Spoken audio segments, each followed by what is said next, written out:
Hello and welcome back to Promotional Whitenoise. We're looking at the top 121 games of all time, and we've arrived in 1992. Arguably there's quite a bit more from this year, from a TV and cultural standpoint, that has persisted in the consciousness than the previous years we've done. Certainly for me personally, there was more being launched this year that would become a memorable aspect of my life, at least for the next few years. Gladiators happened this year, come on now. The Big Breakfast was launched this year. That would go on to be an integral part of my mornings, though probably not for a few years yet. And of course, this was the year we were introduced to one of our most treasured public luminaries.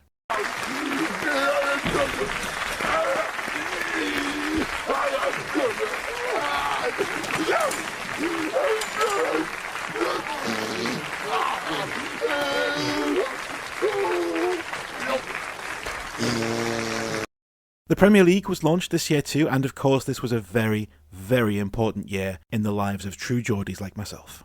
It's the only job I would have ever even contemplated. If you're asking me, if you tell me you're surprised, then I'm not. It doesn't surprise me. I'm surprised, but I'm here.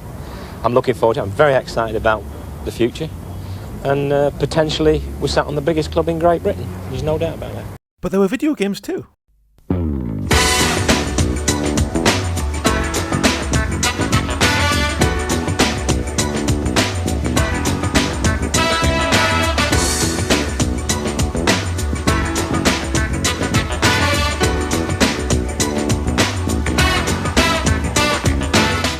There's no denying this was a pivotal year in gaming history. Here in the UK, games were in the process of moving from a poorly understood niche pastime for techies and nerds into a fully fledged part of the popular culture landscape, albeit still pretty misunderstood. It's the peak season again for toy retailers, but species like these fluffy bunnies face a new threat. The predator disturbing their dreams is an electronic hedgehog. A huge contributing factor to this shift was GamesMaster.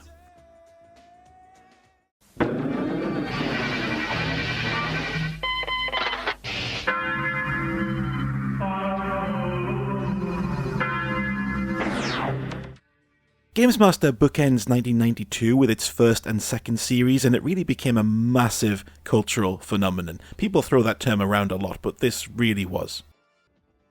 When people think back on the show, it's usually the longest second season on the oil rig that comes to mind. This began in October and went through Christmas into the following spring.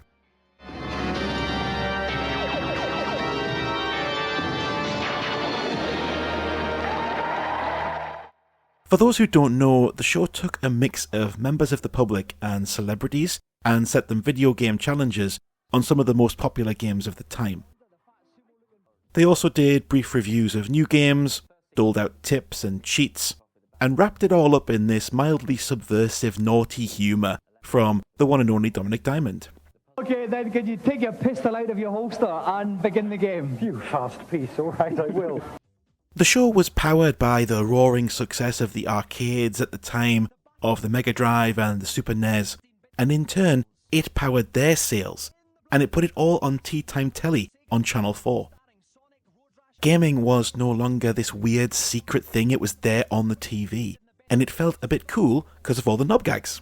Right, welcome to GamesMaster's offshore holiday resort, where campers need only pack a joystick, a smile and a change of underwear to enjoy a full week of premarital bliss. Importantly, there was a freshness and creativity on display from GamesMaster that few other shows of the time offered, and it meant it hooked a huge number of young people desperately looking for something new.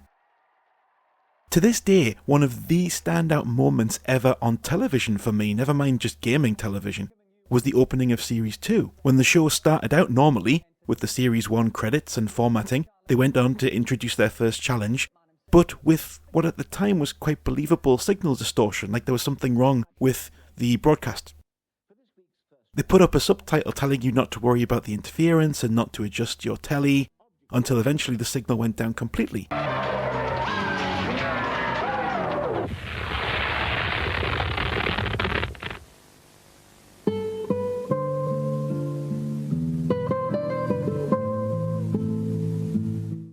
and it came back with this.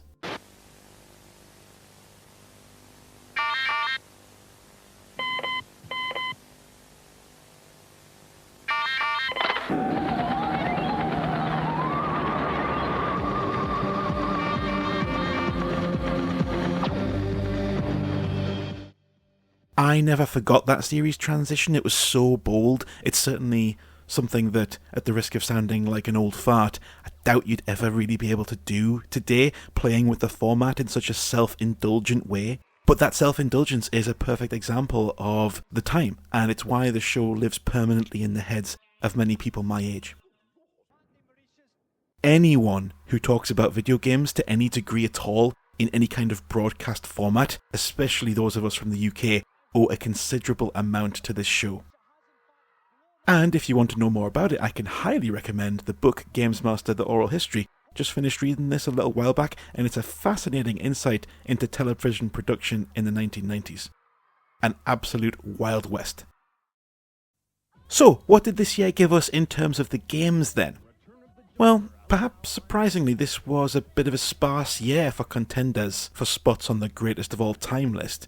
There were more iconic games maybe than actually good ones. Echo the Dolphin is pretty iconic, but not even I, with my relaxed attitude to the word best here, can call it good.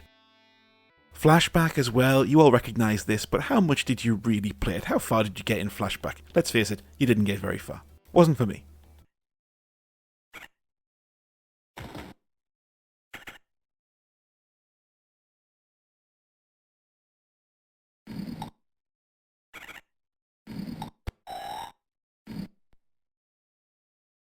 Why is there a door close button if it doesn't even close the door?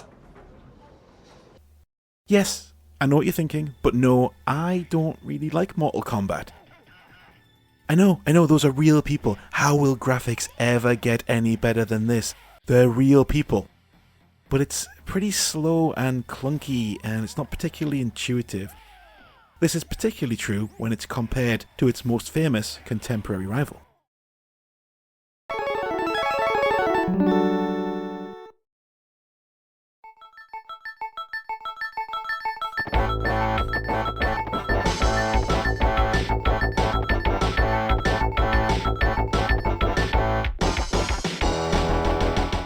Yeah, I know, Street Fighter 2 came out in 1991 in the arcades, but I'm nothing if not maddeningly inconsistent. It's not the arcade version I think of fondly, it's this SNES port that I played relentlessly at a friend's house back in 1992. We've entered an era now in which arcade ports are pretty accurate from 1992 onwards. You lose some resolution, the sprites maybe aren't as big. There might be some frames of animation skipped here and there, but for the most part, you'd need to be looking at them side by side to notice this stuff. By far the most disappointing omission from this version is the guy telling you where in the world you're going to next. India.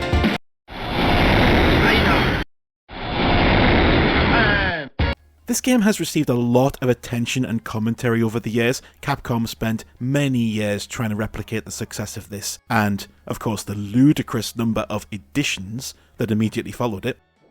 But it really took them until Street Fighter 4 in 2008 to do so, and they did it pretty much by going back to the gameplay mechanics of this one.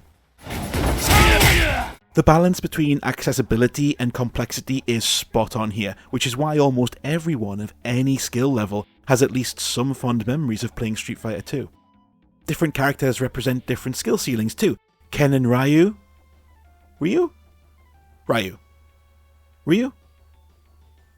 Ryu. Tomorrow. Tomorrow. Tomorrow. Tomorrow. It's tomorrow. No, it's tomorrow. Are perfectly viable options for beginners, with their moves requiring relatively simple inputs. Then Guile and Honda... Guile? Guile? Guile and Honda offer more attacking options in return for more precise timing with inputs. Then you've got outliers like Zangief? Zangief?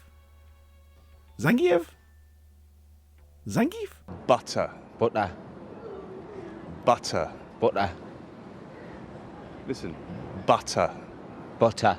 Who can deal massive damage if you can get in close enough to the opponent. And Dulcim, who can keep players at a distance if he can handle his hugely reduced mobility. It's kind of like a big Rochambeau that makes every fight feel fresh and encourages you to develop flexibility in your tactics, and it adds up to one of the very best two-player games ever designed. You can play your friends at this one for hours and hours and never get bored, and at home you don't even have to drop a 20p piece every time.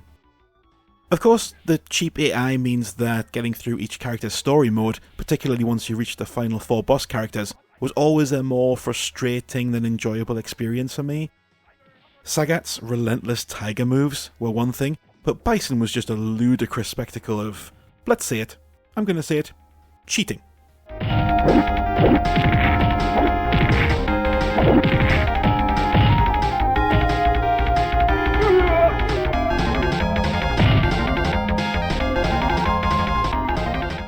This is probably the most famous game we've looked at in regard to its place in the wider cultural consciousness. Even people who don't play games know Street Fighter and probably played it at some point in their lives, even if it was just at a party or on a night out in a bar that had a cabinet or something. There's a reason they made a movie about it, right? A beautiful, beautiful movie. For you, the day Bison graced your village was the most important day of your life. But for me, it was Tuesday. No, the actually good one.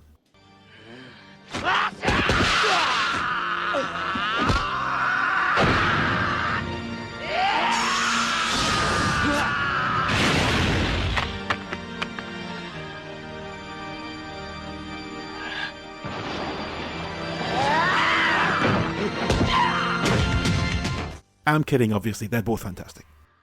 Plenty of people will tell you that Super and Hyper and Turbo and Super Hyper Turbo eclipsed this and made it irrelevant, but it's still the version I go back to from time to time. It has soul, and it's easily one of my favourite 121 games of all time. Also, don't play any Street Fighter on the Mega Drive unless you've got the 6-button controller. Seriously, you have to press the start button to toggle your inputs between punches and kicks, like you're some kind of gaming octopus. Just no.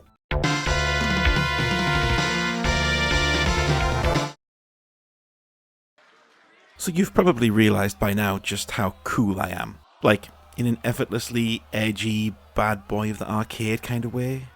I'm not afraid to nudge the pinball table, you know. They can throw me out. I already got my screwball, I'm good. Yeah, it was tough being so cool in the 1990s. Not many games really spoke to that side of me.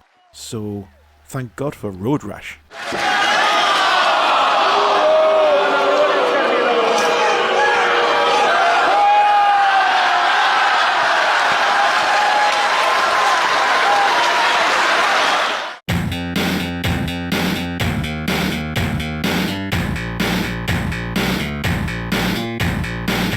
Yeah, that's more like it.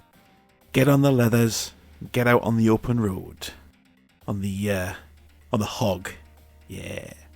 Smoke the punks and beat the living tar out of some coppers. Just a regular Sunday for me in 1992. Humorous lies there, folks. Funny lies to segue us into talking about Road Rash 2, a game I loved and still love. If it's not already evident, it will become so over the course of this entire list. I'm a big fan of racing games. I don't know what it is, I don't even like driving in real life, but racing games have always appealed to me and they're the one kind of game I've put the most time into getting good at. It's possible they felt quite low stakes as a kid, not much stress involved in losing while you get better. It's not like the character died or anything because you didn't win a race. Road Rash doesn't immediately look like anything special among these 2D rear-view racing games that were everywhere through the 80s and 90s. Outrun, Pole Position, Hang On, Road Blasters, etc. But this feels entirely different from those games to play.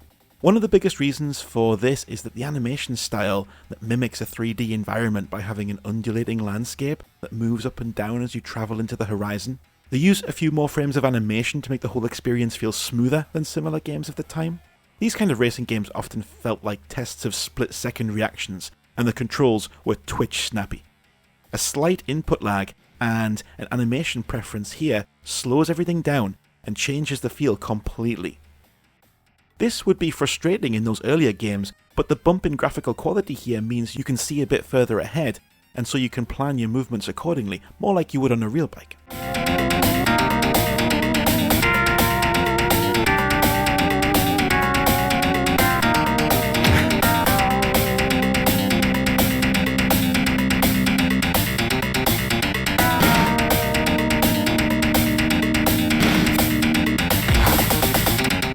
Importantly, it's not just about racing either, as combat with your opponents is all but essential to winning these races.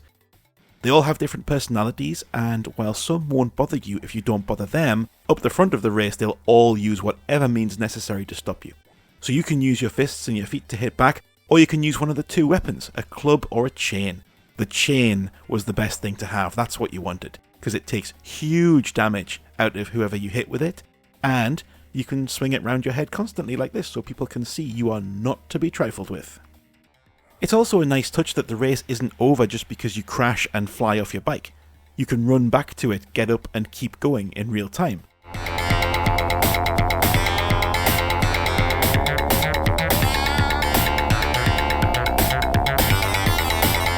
Additionally, you have the police to deal with, who will bust you GTA style if you come off your bike near them, resulting in a fine and a short humorous cutscene.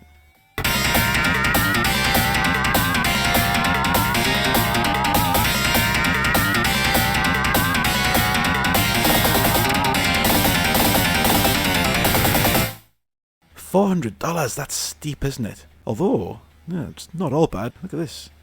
A Star Trek reference and that haircut? Things are looking up. So what's your deal? Is there a Mr. Officer O'Connor? The difficulty balancing in Road Rash meant that there were always organic moments of high drama and action. Once you've learned the 5 tracks and can get through level 1 pretty easily, then you're in level 2, where you know you're pretty quickly in some bother.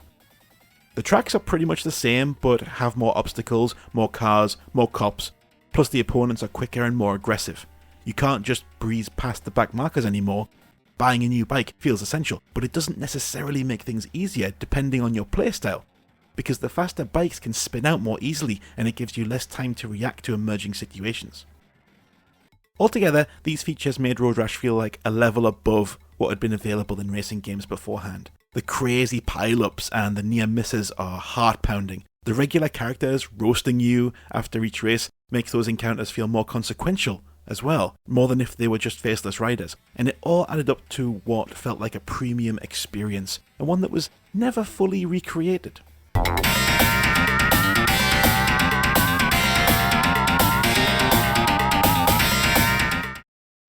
So we've had a sequel, and a sequel. All right, I confess, I did it! Did what?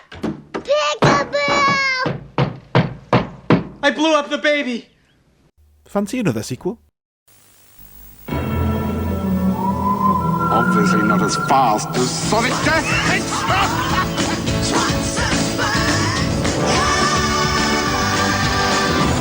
Well, he won't be making a comeback. I guess he just ate Sonic too! Bigger, harder, faster, stronger, more erect. The promise of all sequels, but the reality of so few. It's tough to communicate just how anticipated Sonic 2 was not much more than a year after the first one. It's not like people had been starved of Sonic content for ages, but the marketing campaign and the media coverage got kids everywhere at absolute fever pitch. It was the game to have in the Christmas of 1992, and if you hadn't played it, you wouldn't have much to talk about when you went back to school.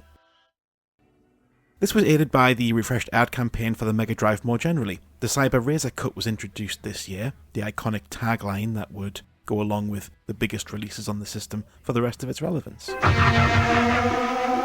Now, sir, give me the Cyber Razor Cut. A Cyber Razor Cut. Yeah! Sharper than a Cyber Razor Cut.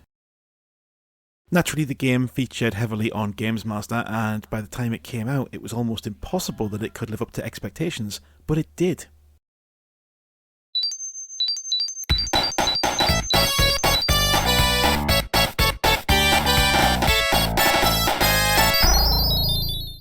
This time the promise of insane speed was fully delivered on, with Sonic's base speed increased, as well as speeding up even more significantly when rolling and when sporting the super speed sneakers. The levels had even more alternative routes too, significantly altering the experience depending on whether you went high or low. Some of those higher routes actually felt like outright cheats, they were so simple, provided you had the speed and momentum to reach them. One big addition though was Tails. It's hard to believe he wasn't always around, but this was his debut. Didn't make a lick of sense, obviously. Why is Sonic hanging around with this weird two-tailed fox? Let's see, actually, I should check the manual. This will probably give us some background. Hang on. One day, a few days after landing on the island, Sonic noticed that someone was following him. When he turned around, he saw that it was a small fox. When the fox noticed Sonic, it rushed to hide behind a palm tree. However, when Sonic started running, the fox did its best to follow him. Well, I guess I'll let him do whatever he wants, Sonic decided, not really caring. That's gotta sting if you're a Tails fan. So there you go, Tails is just a fanboy, he's essentially the audience. It makes sense, then, that he can be controlled with the second controller and is invincible. He was the original little brother character, who can't be hurt, so however incompetent your little brother is, he can't ruin your fun. The other big addition was the spin dash, which took away the frustration of losing momentum and having to build up speed again that would occasionally happen in the first game. With the spin dash, you could just stop, duck, and power up a spin that when the down button was released, you flew off at high speed immediately. That was a very smart inclusion and it helps the game feel not just quicker, but more fluent as well. The zones are arguably a bit more visually interesting. Underwater sections are still present for some reason, but thankfully they don't make up entire zones anymore. And the boss battles are back to provide some fresh challenges, although this time around I do think there were more ways to cheese these bosses, by exploiting the environment, or just by flying at them and getting lots of hits in at once.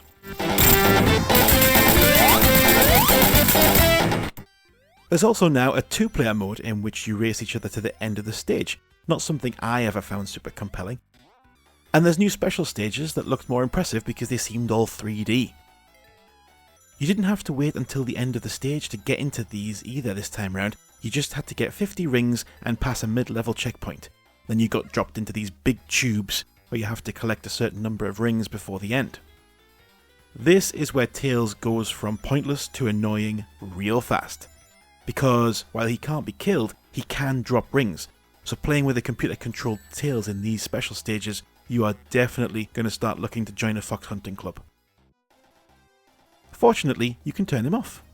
And there's more incentive to do this than before. Getting all the Chaos Emeralds doesn't just give you a tiny change in the ending graphic, it unlocks an entirely new state of play in the form of Super Sonic. Once you get all the emeralds by completing all the special stages, you just have to obtain 50 rings and jump in the air for Sonic to go Super Saiyan, gaining both invincibility, except to pitfalls and crushing, and hyperspeed. This slowly drains rings until they reach 0 and Sonic goes back to blue, but you can keep collecting rings to stay topped up. And if you're good, you can make it last a whole stage. This is a really nice reward for going the extra mile in those special stages because even without Tails, the later ones are a real pain. Oh, and obviously there's the music again.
Overall, while the visuals I don't think are as slick or as chunky looking, the game is easily an improvement over the first, and it's a game I play regularly to this day.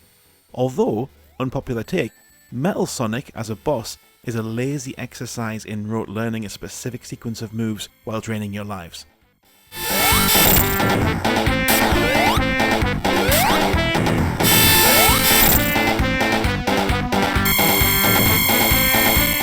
And Death Egg can fuck off.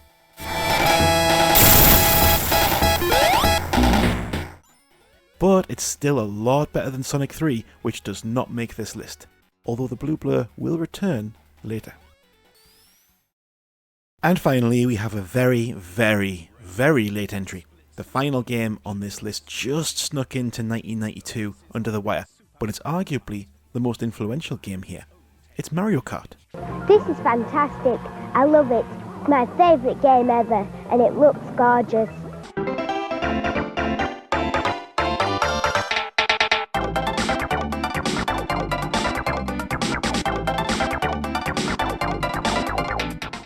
It might seem obvious now, the whole kart thing. Have popular thing, but run out of ideas? Bang them into karts. Want to throw something up on the Switch eShop but refuse to spend any time or money developing it? Do a kart racer. It's the lowest effort, most banal genre of game now, but in 1992 it was a brand new idea. In fact, this was the first time Mario characters appeared in anything that wasn't one of the main platforming adventures, and it's the success of this game that not only led to the proliferation of other character racing games, but also to the concept of Mario & Co. doing other stuff like tennis and golf and baseball, and the Mario Party games that everyone is so grateful for. What would you do if Mario Party didn't exist? You'd have to read a book or something, wouldn't you? Just did 50 jumps. Oh my god, how are we doing this? But, oh! This is, you really need to hit. But, okay.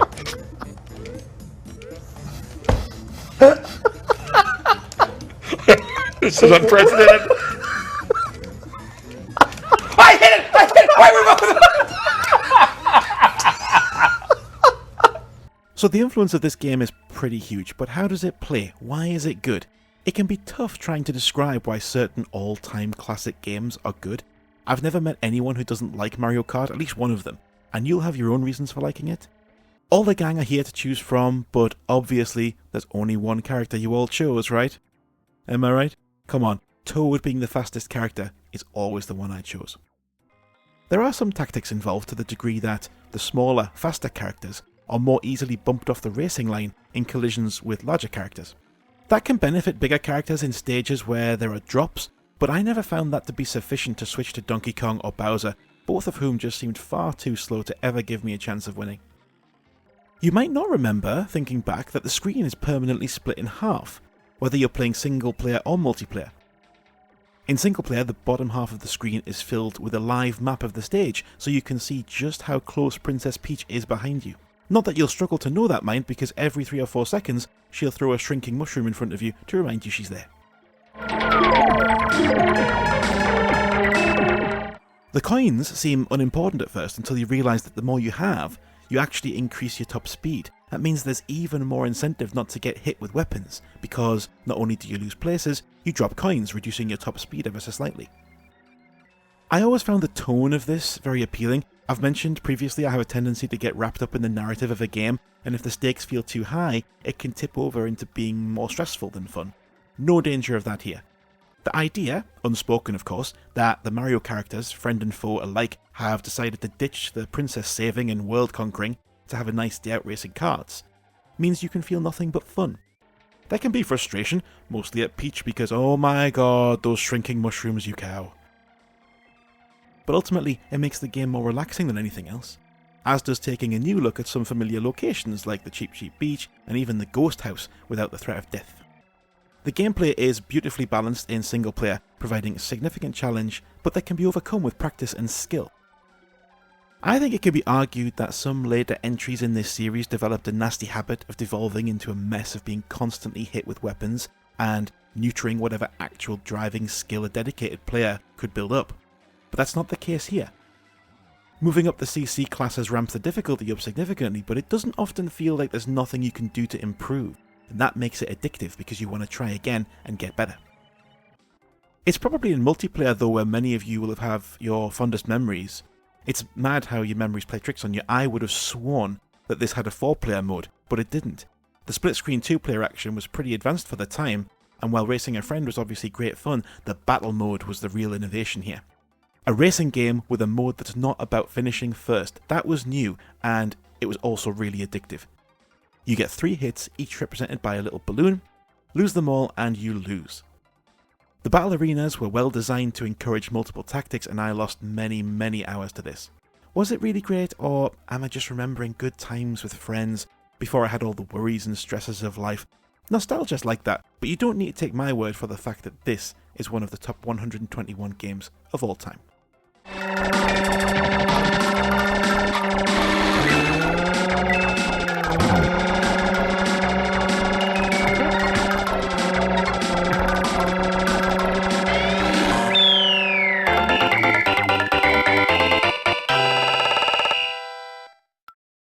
And that's 1992. Perhaps more important for being a turning point for the position of games in the popular culture than for a slew of incredible releases. But if this year felt a little sparse on the new game front, there's no issue with that in 1993. There's a new piece of hardware on the horizon, and we'll talk about that next time on Promotional Whitenoise. Ain't no doubt it's plain to see.